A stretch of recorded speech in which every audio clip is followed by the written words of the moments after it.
podcast bersama kelompok Gemini AI.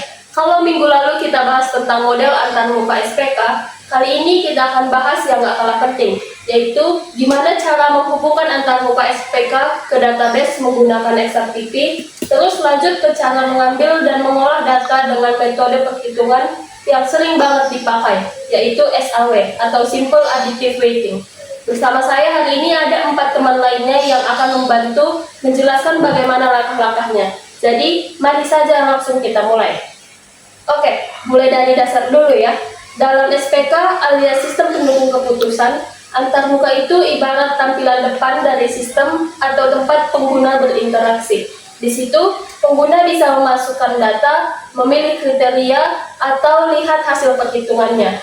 Tapi, biar data yang masuk itu bisa disimpan dan diolah, sistem butuh tempat penyimpanan, yaitu basis data. Dan biar antarmuka dengan database bisa saling nyambung, kita bakal menggunakan alat bantu yang namanya XMPP.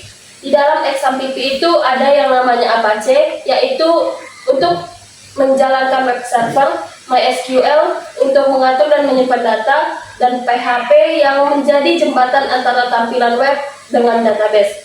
Jadi, lewat XMPP kita bisa ngebangun dan ngetes sistem SPK langsung di komputer sendiri. Praktis banget, bukan? Sekarang kita bahas gimana sih data itu diambil dan dipakai dalam SPK. Secara umum, pengambilan data dalam sistem pendukung keputusan bisa dilakukan lewat beberapa cara. 1. Input manual dari pengguna. Misalnya pengguna isi form tentang kriteria laptop yang diinginkan. 2. Data dari database internal, data yang sudah disimpan sebelumnya kayak daftar laptop, harga, RAM, dan baterai. 3. Data hasil perhitungan atau rekomendasi sebelumnya yang bisa dijadikan referensi buat keputusan berikutnya.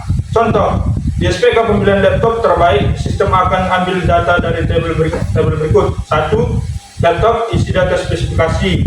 2. Kriteria, isi nama kriteria dan bobotnya. Dan nilai isi penilaian tiap laptop terhadap tiap kriteria. Nah, data inilah yang nanti bakalan diolah buat nyari laptop yang paling sesuai kebutuhan pengguna.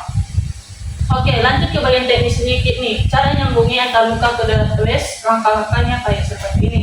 Yang pertama, buka XMPP control panel, lalu aktifin Apache dan MySQL.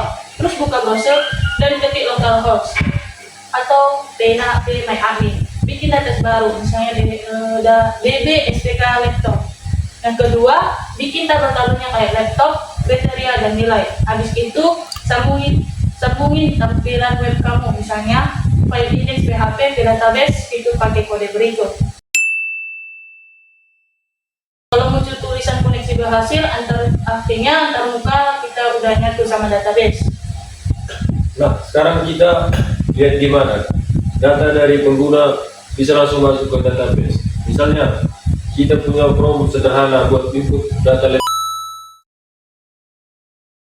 Waktu tombol simpan diklik, data itu dikirim ke file PHP. Dari situ, data otomatis masuk ke database dan siap diolah. Gampang kan? Oke, sekarang bagian yang paling seru, gimana ngolah data SPK-nya. Salah satu metode yang paling sering dipakai adalah SAW atau Simple Additive Weighting. Tenang, namanya doang yang ribet, tapi sebenarnya konsepnya gampang banget.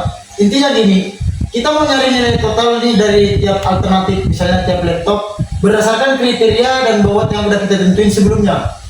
Langkah-langkah sederhananya kayak gini. Yang pertama yaitu normalisasi data. Ini tujuannya biar semua nilai punya skala yang sama. Kalau kriteria itu benefit atau semakin besar semakin bagus kayak RAM atau baterai, rumusnya cukup nilai laptop dibagi nilai tertinggi di kriteria itu. Tapi kalau cost semakin kecil semakin bagus kayak harga, rumusnya dibalik nih, yakni nilai terendah dibagi dengan nilai laptop. Contohnya, laptop A punya harga 6 juta sedangkan harga termurah 5 juta, maka nilai normalisasinya 5/6 sama dengan 0,83. Kaliin sama yang kedua, kaliin sama bobot kriteria. Setiap kriteria punya bobot, misalnya kriteria yang pertama yakni harga 0,4, yang kedua 0,35, yang ketiga 0,25. Nah, nilai hasil normalisasi tadi dikali sama bobotnya. Yang ketiga yakni jumlahkan semua hasil perkalian. Hasil akhir dari setiap laptop adalah jumlah dari semua nilai kriteria yang udah dikalikan bobot tadi. Nilai total paling tinggi sama dengan rekomendasi terbaik. Jadi kalau hasil akhir laptop B sama dengan 0,88 dan laptop C sama dengan 0,75, berarti laptop B jadi pilihan terbaik berdasarkan kriteria yang sudah kita tentuin. Oke, jadi bisa disimpulkan nih. Jadi antarmuka, database, dan metode pengolahan data itu saling terhubung. Antarmuka mengumpulkan data dari pengguna, database menyimpan data, dan metode seperti SAW membantu sistem untuk menghitung dan menentukan keputusan terbaik. Dan semua itu bisa dijalankan di XMPP secara lokal dulu. Jadi kita bisa uji coba tanpa harus online dulu.